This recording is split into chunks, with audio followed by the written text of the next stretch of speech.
السلام علیکم ورحمۃ اللہ وبرکاتہ۔ بسم اللہ الرحمن الرحیم۔ الحمد للہ رب العالمین والصلاة والسلام علی سید الانبیاء والمرسلین وعلی آلہ وصحبہ اجمعین، اما بعد۔ آج کا جو ٹاپک ہے وہ انشاءاللہ بہت اہم بھی ہے اور آپ کے لیے اللہ کی ذات سے امید ہے مفید بھی ہوگا۔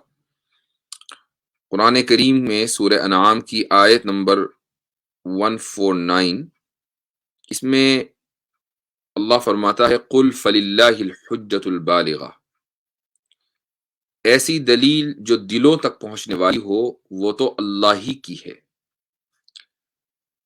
تو یعنی جو گڈ آرگیومنٹ ہے اور جو ایسا آرگیومنٹ ہے کہ جس کو توڑا نہیں جا سکتا وہ اللہ کے پاس ہے۔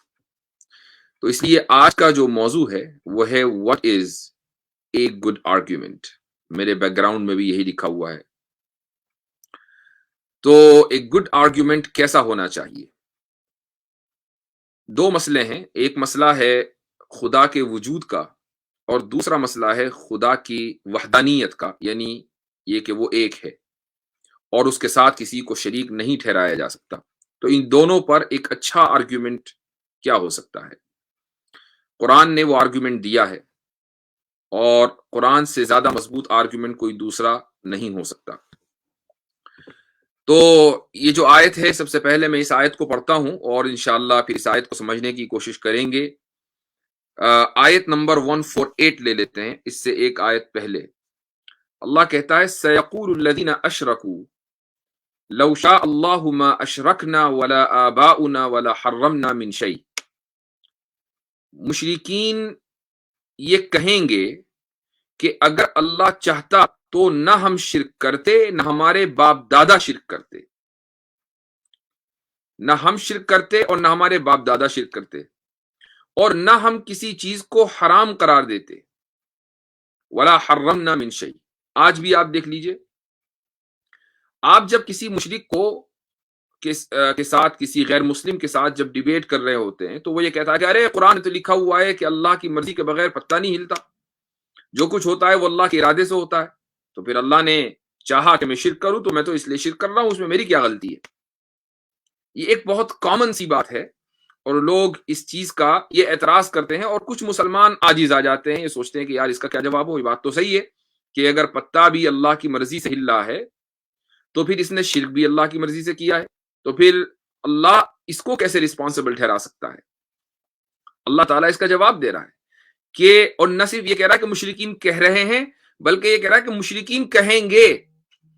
تو 1400 سال پہلے جب ہمیں یہ قرآن ملا، انسانیت کو قرآن ملا، اس وقت اللہ نے کہا سَيَقُول، یعنی مشرکین کہیں گے فیوچر میں۔ آج تو کہہ رہے ہیں، آگے بھی کہیں گے اور ہمیشہ کہتے رہیں گے۔ یہ ان کا بوگس اعتراض رہے گا کہ لو شاء اللہ ما اشرکنا، اگر اللہ چاہتا تو ہم شرک نہ کرتے، نہ ہمارے آبا و اجداد کرتے، اور نہ ہی ہم کسی چیز کو حرام ٹھہراتے۔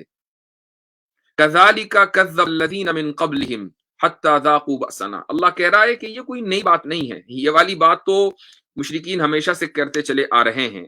اللہ کہتا ہے کہ ان سے پہلے کے لوگوں نے بھی اسی طرح رسولوں کو جھٹلایا تھا،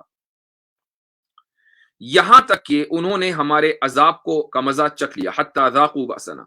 پھر اللہ ان مشرکین سے سوال کرتا ہے قُلْ هَلْ عِنْدَكُم مِّنْ عِلْمٍ فَتُخْرِجُوهُ لَنَا، کیا تمہارے پاس کوئی مضبوط دلیل ہے، علم ہے، کوئی یقینی علم ہے جو ہمارے سامنے تم پیش کر سکو اپنے اس بوگس اعتراض پر؟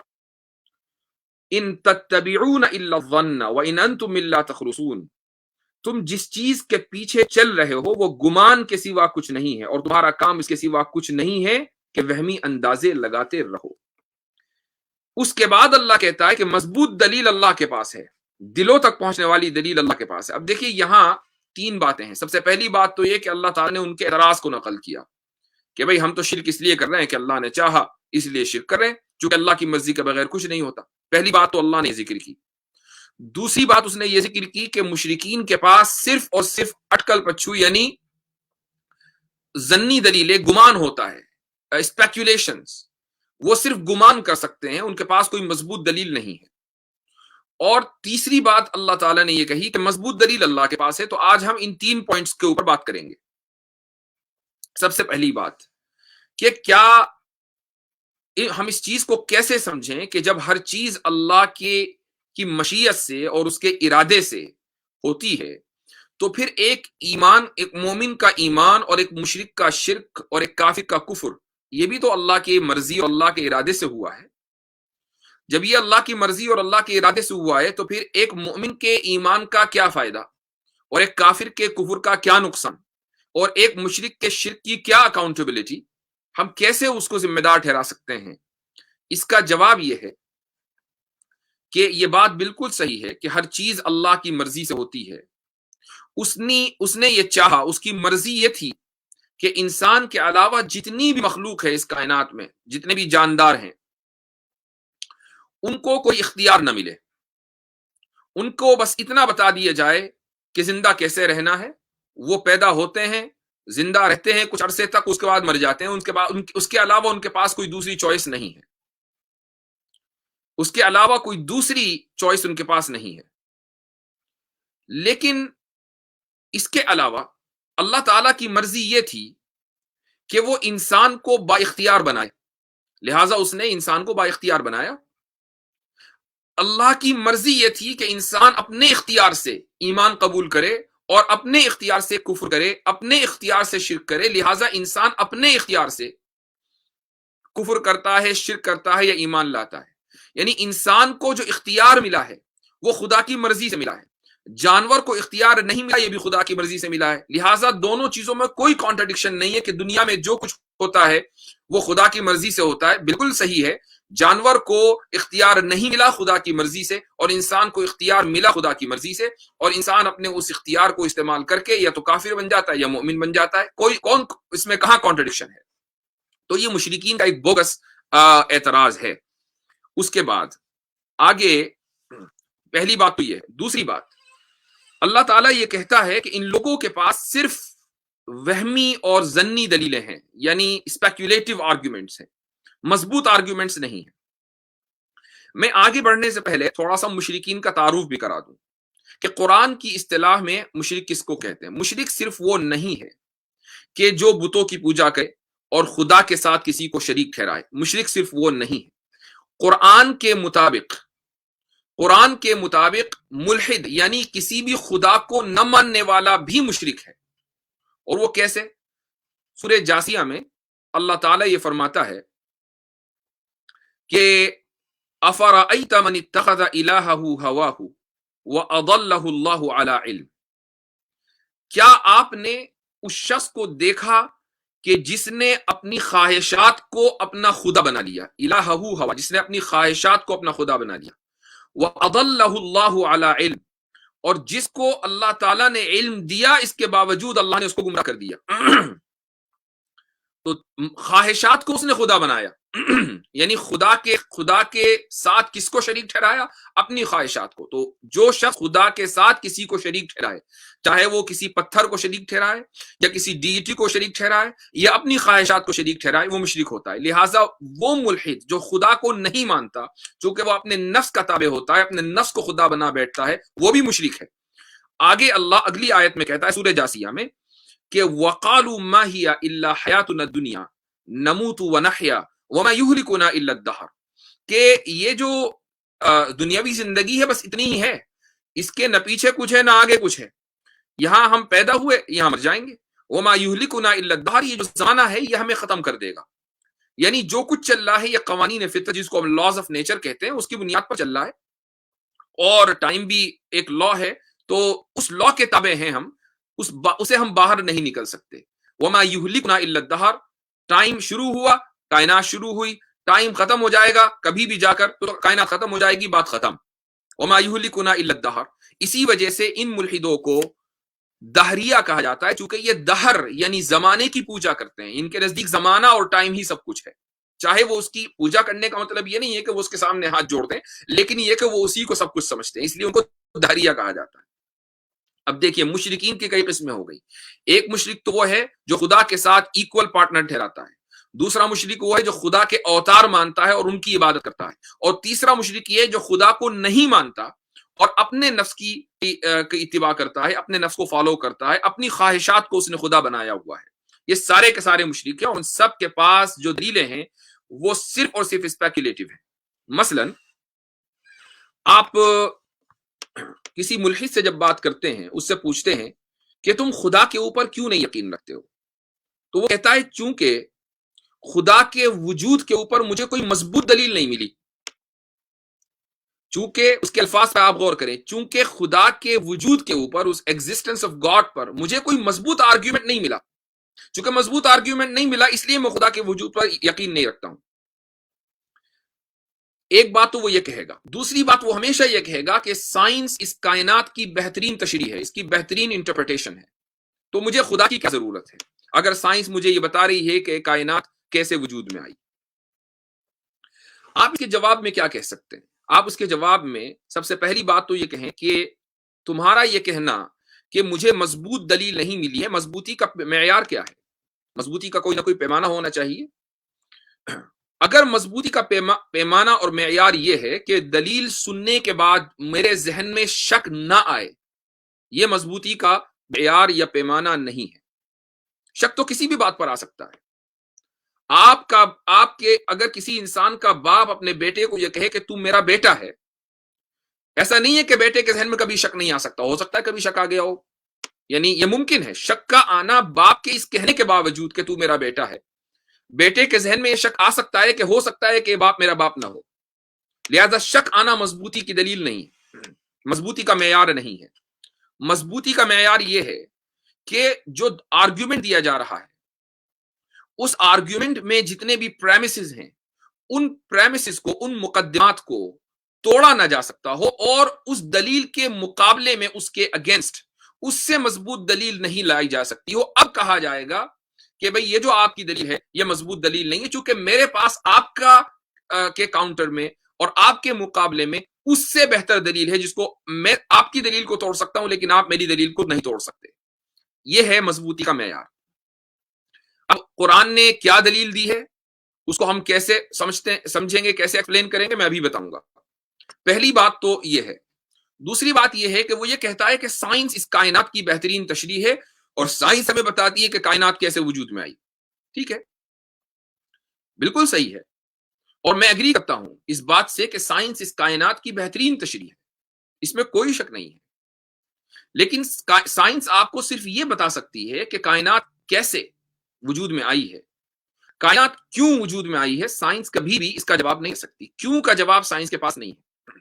کیسے کا جواب ہے، وہ کہہ سکتی ہے، سائنس یہ بتا سکتی ہے کہ بھئی بگ بینگ ہوا تھا، اس کے بعد جو ہے کائنات بنتی چلی گئی، ٹائم کا آغاز ہوا، وغیرہ وغیرہ، جو ساری تھیوریز ہیں، میں اس میں نہیں جانا چاہ رہا ہوں.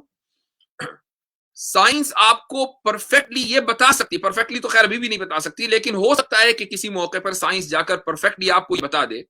کبھی دیکھو اس طریقے سے وقت کا آغاز ہوا، اس طریقے سے کائنات کا آغاز ہوا، اور یوں کائنات ختم ہو جائے گی، اور اس طریقے سے کائنات کا ایوولوشن ہوا. لیکن کیوں ہوا، اس کا کوئی جواب نہیں ہے. قرآن کیسے کا جواب نہیں دینے کے لیے آیا، قرآن کیوں کا جواب دینے کے لیے آیا ہے. دین کیسے کو بیان کرنے کے لیے نہیں آتا، دین کیوں کو بیان کرنے کے لیے آتا ہے. وہ اس لیے آیا ہے، قرآن یہ کہتا ہے کہ کائنات اس لیے بنی ہے تاکہ تمہارا امتحان ہو اور تم خدا کی بندگی کرو. یہ کیوں کا جواب ہے، کیسے کا جواب نہیں ہے. لہٰذا اگر آپ قرآن میں کیسے کا جواب تلاش کریں گے تو آپ غلطی کر جائیں گے، اور اگر آپ سائنس سے کیوں کا جواب پوچھیں گے تو آپ غلطی کر جائیں گے. سائنس کیسے کو بیان کرنے کے لیے اور قرآن کیوں کو بیان کرنے کے لیے، یہ چیز ہمیشہ ذہن میں رکھیے. آپ ہمیشہ ملحد سے یہ سوال کریں گے کہ وہ یہ کہے گا کہ نہیں، سائنس ہمیں یہ بتاتی ہے کہ یہ خود بخود وجود میں آ گئی، خود بخود کائنات بن گئی. آپ اس سے یہ سوال کریں کہ میں تم کو 100 پرچیوں کے اوپر 100 الفاظ لکھ کر دیتا ہوں، ہر پرچی کے اوپر ایک لفظ، اور تم اس کو ہوا میں اس طرح بکھیرو ان 100 پرچیوں کو. کیا یہ ممکن ہے کہ یہ پرچیاں اس طریقے سے لینڈ ہوں کہ ایسا کلام بن جائے، ایسی عبارت بن جائے، ایسے جملے بن جائیں، ایسے سینٹنسز بن جائیں کہ جن کے اوپر انگلی نہیں رکھی جا سکتی، جو اعلیٰ ترین ایلیکوینس میں اعلیٰ ترین پیمانے کے اوپر؟ کیا یہ ممکن ہے؟ یہ ممکن نہیں ہے. ہاں، 1 in a trillion چانس ہو سکتا ہے لیکن عام طور سے ایسا نہیں ہوتا. عام طور سے کیا، خاص طور سے بھی ایسا نہیں ہوتا. تو جب ایک جملہ نہیں بن سکتا، 100 پرچیاں نہیں 10 پرچیاں آپ ہوا میں اڑا دیجئے اور جملہ بنا کر دکھا دیجئے. بتائیے خود بخود کوئی ایسا بے عیب جملہ بنتا ہے کہ نہیں؟ اسی طریقے سے آپ یہ سوال کریں ایک ملحد سے کہ یہ کائنات پرفیکٹ ہے، اس میں کوئی شک نہیں ہے، ہر چیز پرفیکشن کے ساتھ پریسائزلی چل رہی ہے. ایسا نہیں ہے کہ سورج ایک سیکنڈ آج دیر بھائی سورج کو تھکان ہو گئی، آج ذرا دیر میں نکلیں گے سورج صاحب، پرکاش صاحب تھوڑا سورج پرکاش ذرا دیر میں آئیں گے، ایسا نہیں ہے. اپنے وقت کے اوپر نکلے گا اور آپ 100 سال تک پریڈکٹ کر سکتے ہیں، اسی وقت نکلے گا، اسی وقت غروب ہوگا. یہ پرفیکشن کی دلیل ہے. کیا کیوس سے پرفیکشن جنم لے سکتا ہے؟ بگ بینگ ایک کیوس تھا، اس سے کائنات نے جنم لیا جو ایک پرفیکٹ کائنات ہے. تو خود بخود کیوس سے پرفیکشن کیسے جنم لے سکتا ہے؟ تیسرا سوال آپ اس سے یہ کر سکتے ہیں کہ کائنات کے علاوہ کوئی اور چیز پرفیکٹ کیوں نہیں ہے؟ کائنات ہی پرفیکٹ ہے، یہ یونیورس ہی پرفیکٹ ہے، اس کے علاوہ کوئی دوسری چیز پرفیکٹ کیوں نہیں ہے؟ انسان نے کتنی چیزیں بنا دی، بتائیے کون سی چیز پرفیکٹ ہے؟ کچھ نہیں. تو اس کا مطلب یہ ہے کہ جو ڈیزائنر ہے اس کائنات کا وہ پرفیکٹ ہے، اس لیے کائنات پرفیکٹ ہے. اور ہم جو چیزیں ڈیزائن کرتے ہیں چونکہ ہم پرفیکٹ نہیں ہیں، لہٰذا ہمارا جو ڈیزائن کیے ہوئے چیزیں ہیں وہ پرفیکٹ نہیں ہیں، وہ ہمیشہ رہنے والی نہیں ہیں، ان میں عیب آ جاتا ہے، وہ چیزیں گر جاتی ہیں، ٹوٹ جاتی ہیں اور خراب ہو جاتی ہیں وغیرہ وغیرہ. یہ چند سوالات ہیں، ملحد اس کا جواب نہیں دے پاتا. کیوں کا جواب اس کے پاس نہیں ہے. اچھا، اب اللہ تعالیٰ کی مضبوط دلیل کیا ہے؟ اس کی تو دلیل آ گئی. اس کی دلیل یہ ہے، ملحد کی دلیل یہ ہے کہ بھائی آپ کی دلیل مجھے کنونس نہیں کر رہی، آپ کی دلیل کے پیش کرنے کے باوجود میرے ذہن میں شک ہے، لہٰذا میں ایمان نہیں لاتا، لہٰذا میں خدا کو نہیں مانتا. اور میں نے اس کا جواب دیا کہ مضبوطی کا معیار یہ نہیں ہے کہ آپ کے ذہن میں شک آئے، مضبوطی کا معیار یہ ہے کہ آپ اس سے بہتر، اس کے خلاف دلیل لا کر دکھائیں. ملحد ایک مرتبہ نہیں 100 مرتبہ پیدا ہو کر 1000 مرتبہ مر جائے گا. وہ خدا کے موجود نہ ہونے کے اوپر، موجود یاد رکھیے گا میرے الفاظ، خدا کے موجود نہ ہونے پر ایسی دلیل نہیں لا سکتا کہ جس کو توڑا نہ جا سکے. وہ وہمی اور اسپیکولیٹیو ہی بات کرے گا، اسپیکولیشن کرتا رہے گا. وہ آپ سے کہے گا کہ آپ دلیل دیں، ٹھیک ہے ہم دلیل دے رہے ہیں، اس کے اندر وہ کہے کہ نہیں اس میں مجھے شک ہے، لیکن یہ مضبوطی، یہ کمزوری کی دلیل نہیں ہے. کمزوری کا معیار یہ ہے کہ آپ اس سے پھر بہتر دلیل لے کر آئیں، اور اس سے بہتر دلیل ملحد کے پاس ہے ہی نہیں. جیسے میں نے کہا 100 مرتبہ پیدا ہو کر 1000 مرتبہ بھی مر جائے، اس سے بہتر دلیل نہیں لا سکتا خدا کے عدم وجود پر، خدا کے موجود نہ ہونے پر. اب خدا کے موجود ہونے کی دلیل کیا ہے قرآن میں؟ اللہ تعالیٰ نے اب تیسری بات کی طرف ہم آ رہے ہیں، وہ یہ ہے کہ فَلِلَّهِ الْحُجَّةُ الْبَالِغَةُ، کہ اللہ تعالیٰ کے پاس اللہ کی دلیل ایسی ہے جو دلوں تک پہنچنے والی ہے. کیا مطلب؟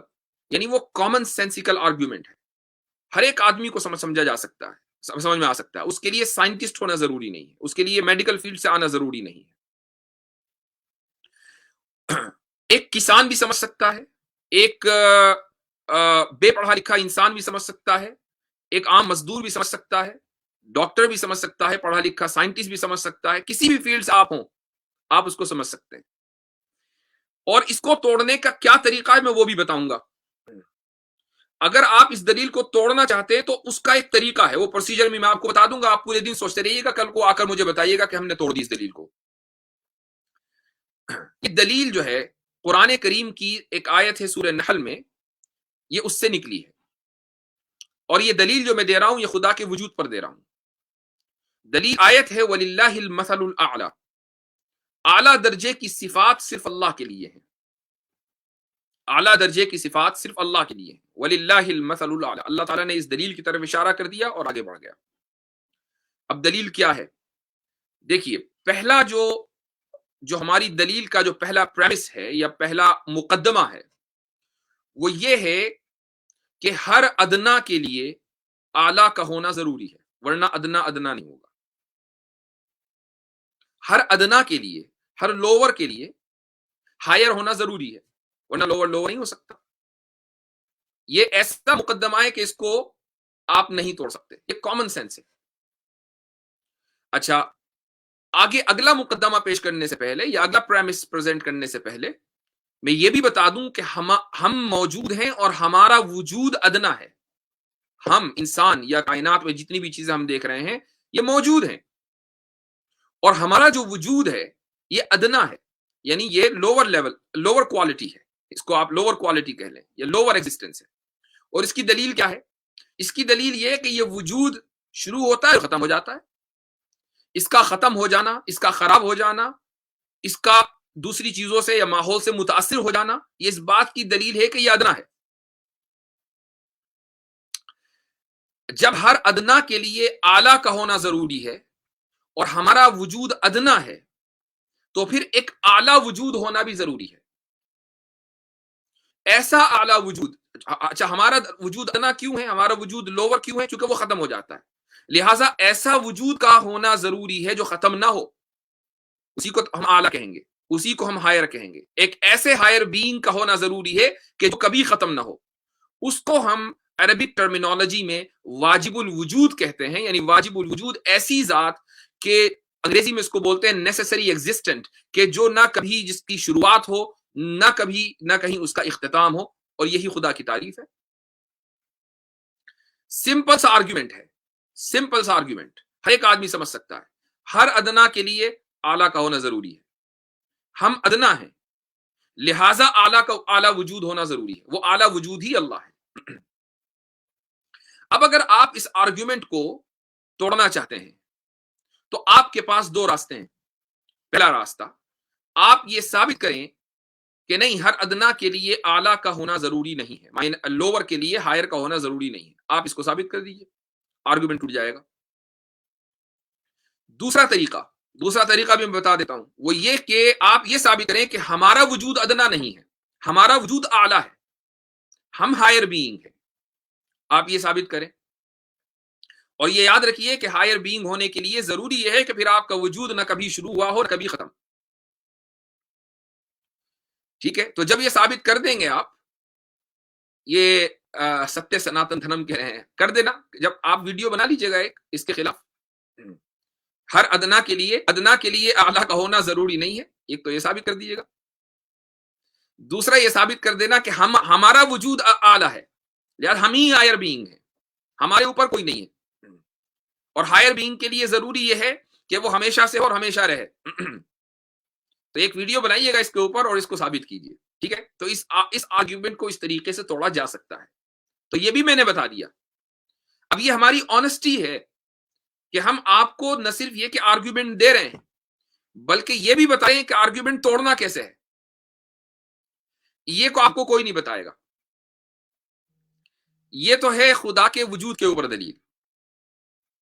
اب یہاں پر آ کر ملحد یہ کہتا ہے کہ ٹھیک ہے، ہم ایک ہائر بینگ کو مان سکتے ہیں۔ آپ نے بہت سارے ملحدین کو سنا ہوگا، ایتھیسٹ کو سنا ہوگا کہ نہیں ہم ہائر بینگ کو مان سکتے ہیں، ہمیں ماننے میں کوئی حرج نہیں ہے، یعنی اس طرح بولیں گے جیسے بڑا احسان کر دیا، ہمیں ماننے میں کوئی حرج نہیں ہے۔ ایسا جیسے آپ کے ماننے جو ہے اللہ تعالیٰ کی صفات میں کچھ اضافہ ہو جائے گا، ہمیں ماننے میں کوئی حرج نہیں ہے، لیکن ہم ایسا خدا نہیں مان سکتے۔ آگے دیکھیے وہ کیا کہتے ہیں، ہم ایسا خدا نہیں مان سکتے کہ جس کا انٹروڈکشن قرآن میں دیا گیا ہو، یعنی ہم قرآن کے خدا کو نہیں مان سکتے۔ ہاں، ہم کسی ایسی ذات کو مان سکتے ہیں کہ جو ہائر بینگ ہو، لیکن ایسی ذات جو قرآن میں جس کا تعارف ہو، جو ہماری لائف میں انٹرفیئر کرتی ہو، جو ہماری گناہوں کو معاف کرتی ہو، جو ہمیں سزا دیتی ہو، جو ہمارے اوپر رحم کرتی ہو، جو ہمیں ثواب دیتی ہو، جو ہمیں جنت میں لے جائے، جو ہمیں جہنم میں لے جائے، جو ہمیں رزق دے، جو ہمیں، ایسے خدا کو نہیں مانتے۔ تو اس کا بھی جواب، اس کی بھی دلیل سن لیجئے۔ اللہ تعالیٰ نے اسی آیت میں، دیکھیے ایک آیت ہے، 3 الفاظ ہیں، وَلِلَّهِ ایک ورڈ، المثل دوسرا ورڈ، الاعلی تیسرا ورڈ، وَلِلَّهِ المثل الاعلی، 3 الفاظ میں سارا کھیل ان کا کام تمام کر دیا، ان کا کھیل ختم کر دیا۔ اللہ تعالیٰ کے لیے ہی ہیں اعلیٰ درجے کی صفات۔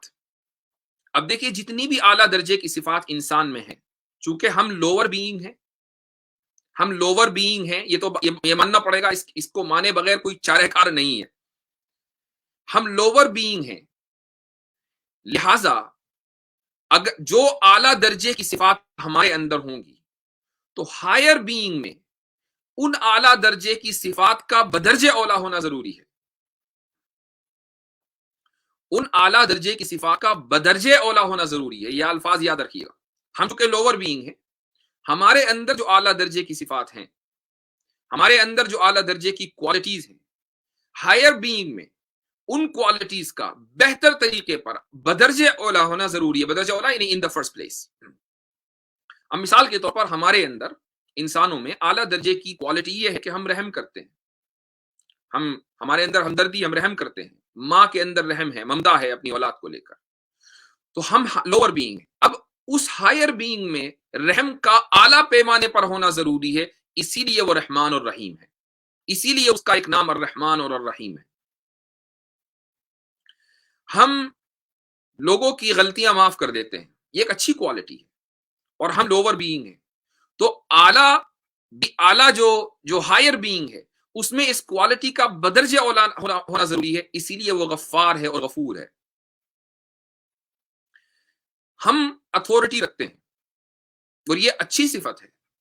عام طور سے جانوروں میں اتھارٹی نہیں ہوتی، جانور ہمارے اوپر اتھارٹی نہیں رکھتے، لیکن ہم تقریباً ہر چیز کے اوپر اتھارٹی رکھتے ہیں. جانور کے اوپر بھی اتھارٹی رکھتے ہیں، جانوروں کو پال لیتے ہیں، ان کو مار دیتے ہیں.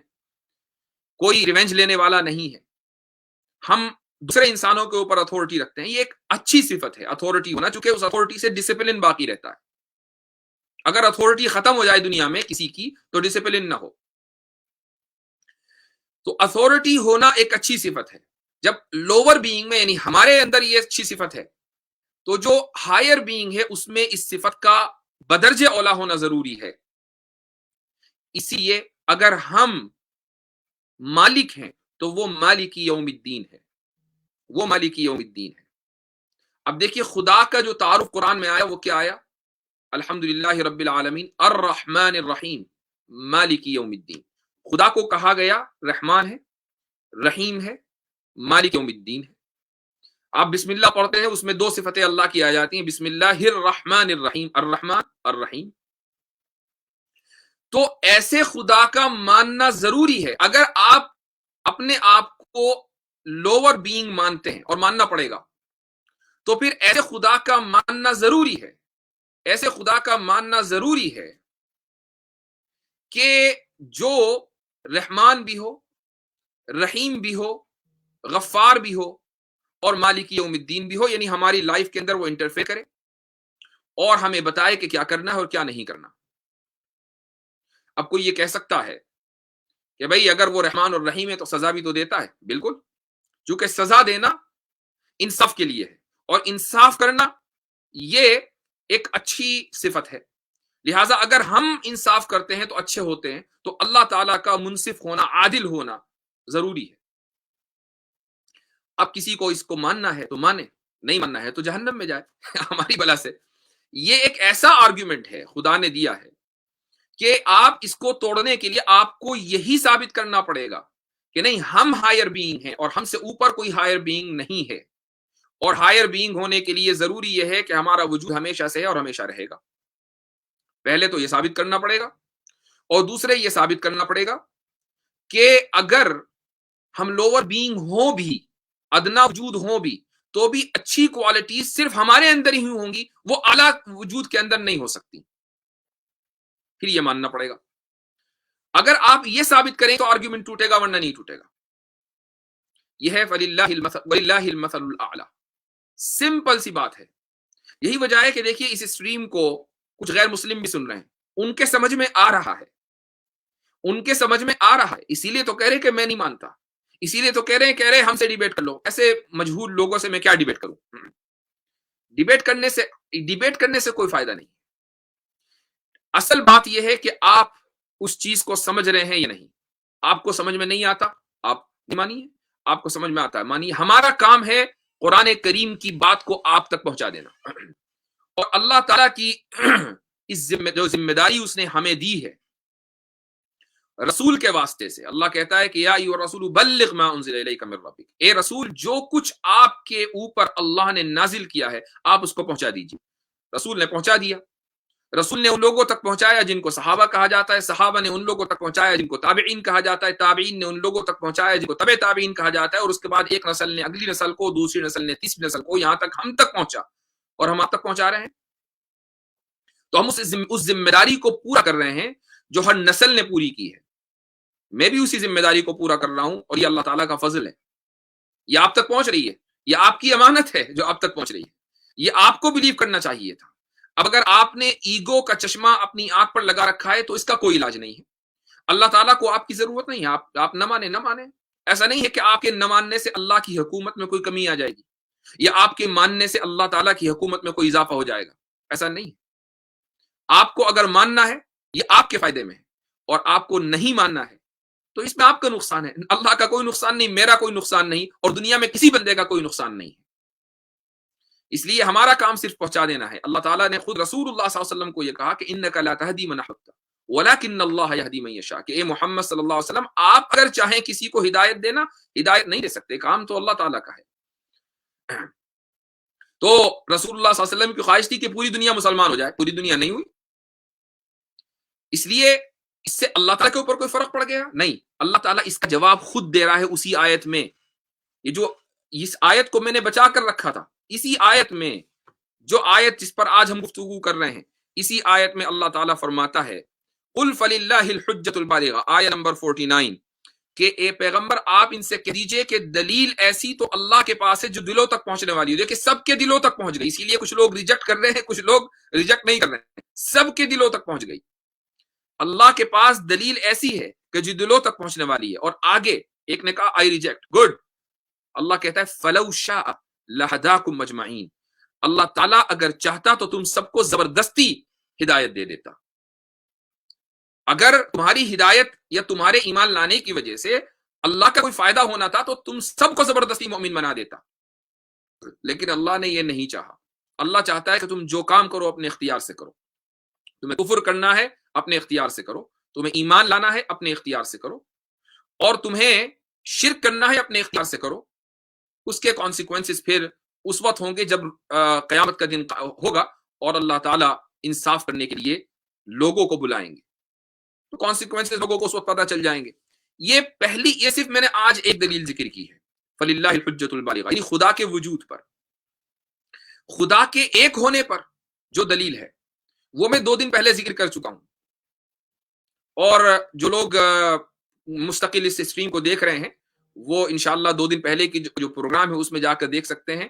اللہ تعالیٰ نے قرآن میں ایک آیت ہے لو کان فیہما آلہۃ الا اللہ لفسدتا، کہ اگر 2 خدا ہوتے، ایک سے زائد خدا ہوتے اس کائنات میں، تو پھر یہ کائنات تباہ ہو چکی ہوتی۔ اس کا مطلب کیا ہے یہ میں 2 دن پہلے بیان کر چکا ہوں، تو انشاءاللہ آپ اس کو دیکھ سکتے ہیں۔ تو آج کے لیے اتنا ہی۔ ماشاءاللہ میری اسٹریم میں، اور میں خدا کا شکر ادا کرتا ہوں لاکھ کہ کچھ غیر مسلم بھائی بھی اس میں آتے ہیں، کچھ پسندیدگی کا اظہار کرتے ہیں اور کچھ اپنا ایگوئسٹک نیچر دکھاتے ہیں، which is okay۔ ہمارا کام جو ہے صرف یہ ہے کہ ہم اپنی بات رکھیں۔ ہمیں خوشی ہوتی ہے جب آپ یہ کہتے ہیں کہ میں نہیں مانتا، ہمیں خوشی ہوتی ہے جب آپ یہ کہتے ہیں کہ I hate you، ہمیں خوشی ہوتی ہے جب آپ یہ کہتے ہیں کہ نہیں میں تو کافر ہی اچھا۔ اس کا مطلب یہ ہے کہ کم سے کم میں اپنی بات آپ تک پہنچا پا رہا ہوں، اور میں اپنے لوگوں کو، مسلمانوں کو یہ سکھا پا رہا ہوں کہ وہ آپ تک اور آپ جیسے دوسرے لوگوں تک ایک پازیٹیو انداز میں بات کیسے پہنچائیں، اور اس سے بڑھ کر کوئی دوسری کامیابی ہمارے نزدیک ہمارے لیے نہیں ہے۔ میرے لیے یہ اہم نہیں ہے کہ میں کتنے لوگوں کو مسلمان بنا رہا ہوں، یہ میرے لیے اہم نہیں رکھتا۔ میرے لیے اہم یہ ہے کہ میں کتنے لوگوں تک اپنی بات پہنچا پا رہا ہوں، اور اللہ تعالیٰ نے ہمیں اس معاملے میں کامیاب کیا ہے کہ ہم اپنی بات آپ لوگوں تک پہنچا رہے ہیں۔ اب آپ مانیں نہ مانیں یہ آپ کی مرضی ہے۔ تو ٹھیک ہے، آج کے لیے اتنا ہی۔ جزاکم اللہ خیران، انشاءاللہ کل پھر ملاقات ہوگی۔ ایک صاحب کہہ رہے ہیں مومن سرز اکیڈمی، مفتی صاحب آپ الحاد اور ارتداد پر کوئی کتاب لکھیے۔ کتاب لکھنا تو بھائی بڑے لوگوں کا کام ہے، ہم ٹھہرے چھوٹے لوگ کتاب کہاں سے لکھیں گے؟ لیکن دعویٰ آف توحید، یہ آرگیومنٹ وہ لکھ رہے ہیں، پوچھ رہے ہیں کہ کیا یہ آرگیومنٹ حضرت نانوتوی کا ہے، مولانا قاسم نانوتوی رحمۃ اللہ علیہ کا ہے؟ یہ آرگیومنٹ تو قرآن میں ہے، وللہ المثل الاعلیٰ۔ اس کو جو سب سے پہلے ایکسپلین کیا ہے میری نظر میں وہ ابن تیمیہ رحمۃ اللہ علیہ نے کیا ہے اپنی کتاب درء تعارض میں، اور اس کے بعد مولانا قاسم نانوتوی رحمۃ اللہ علیہ نے بھی یہ آرگیومنٹ پیش کیا ہے۔ کیا ابن تیمیہ سے پہلے اس آرگیومنٹ کو کسی نے ایکسپلین کیا ہے اس طرح؟ یہ میرے علم میں نہیں ہے، ہو سکتا ہے کہ کسی اور نے بھی کیا ہو۔ اچھا، باقی میں رمضان میں جو تفسیر کر رہا ہوں اس میں سوال نہیں لے رہا ہوں، یہ تو کوئی ایک آدھ سوال میں لے لیتا ہوں۔ ارے ایک صاحب ہے، ارے رے یہ تو بھائی کیا کہنے، یہ بیچارہ اپنی یہ کسی طرح چکر میں ہے کہ یہ جو مجھے شکست فاشت ہوئی تھی یہ کسی طرح بدل جائے، گیم پلٹ جائے۔ سچ والا نے پورے پینل کو چیلنج کیا تھا، اس کا آنسر کیوں نہیں دیا؟ ڈر گئے کیا؟ اب تو وہ کسی بھی نیوٹرل پلیٹ فارم پر آنے کو تیار ہے۔ ہاں تو آئے نا، ہم استقبال کریں گے جب ہم لائیو اسٹریم کریں تو جس طرح سب آتے ہیں وہ بھی آئے۔ بھائی گلزار ایلیا آتے ہیں، ابھی میں دیکھ رہا تھا کامنٹ دیسی نیو وہ آتے ہیں، اسٹوئک آتے ہیں، اور بھی بہت سارے لوگ آتے ہیں، تم بھی آؤ لائن لگ کر۔ تو یعنی تم یہ کیوں چاہتے ہو کہ پورا پینل بیٹھے، آپ آئیں جج بن کر اور آپ اسے سوال کریں، اسے سوال کریں، جس طرح سب لائن میں لگ کر آتے ہیں آپ بھی آئیے، ہم تو لنک عام کرتے ہیں۔ دنیا کا کوئی بھی ملحد، کوئی بھی مرتد، کوئی بھی اسلاموفوب آ سکتا ہے، کوئی بھی غیر مسلم آ سکتا ہے۔ تو یہ بیچارہ اس چکر میں ہے کہ کسی طریقے سے وہ جو تاریخ بنی ہے وہ بدل جائے، وہ تاریخ نہیں بدلے گی انشاءاللہ۔ تو اس کو کہہ دیجئے کہ ہم میں ایک بات کہنا چاہتا تھا لیکن سچوالا کا اس سے نقصان ہوگا، میں نہیں چاہتا کہ سچوالا کا کوئی نقصان ہو، بلکہ نقصان تو کیا ہوگا، اس کو خام خواہ کی سمپتی ملے گی۔ چلیے چھوڑیے سچوالا، اتنا ضرور بتا دوں کہ سچوالا کے بھائی سے میری بات ہوئی تھی اور مستقل ہوتی رہتی ہے ماشاءاللہ، تو انہوں نے ہی مجھ سے رابطہ کیا تھا، اور کسی دن میں ان کو وہ چاہ رہے تھے کہ وہ اسٹریم پر آئیں، اور وہ ایک مرتبہ اسٹریم پر آنے کی کوشش بھی کر رہے تھے، لیکن وہ روم فل ہونے کی وجہ سے وہ نہیں آ سکے، تو پھر انہوں نے خود ہی مجھے ای میل بھیجا، رابطہ کیا۔ تو اینی ویز مطلب یہ کہ میں کچا چٹھا جانتا ہوں، لیکن اس کو پبلک کرنے سے کوئی فائدہ نہیں، بیچارہ خام خواہ سمپتی لے گا۔ تو کہنے کا مقصد یہ ہے کہ وہ اگر تاریخ بدلنا چاہتا ہے تو انشاءاللہ تاریخ تو رقم ہو چکی ہے، وہ تو نہیں بدلے گی۔ ہاں اگر وہ ہم سے سوال کرنا چاہتا ہے تو آئے اور ہم سے سوال کرے، ہمارے پلیٹ فارم پر آئے، جس دن ہم پینل لے کر بیٹھے ہوئے ہوں، لنک عام کریں گے، آئے اس دن جس طرح سب لوگ آتے ہیں۔ چلیں، جزاکم اللہ خیرن، السلام علیکم ورحمۃ اللہ وبرکاتہ۔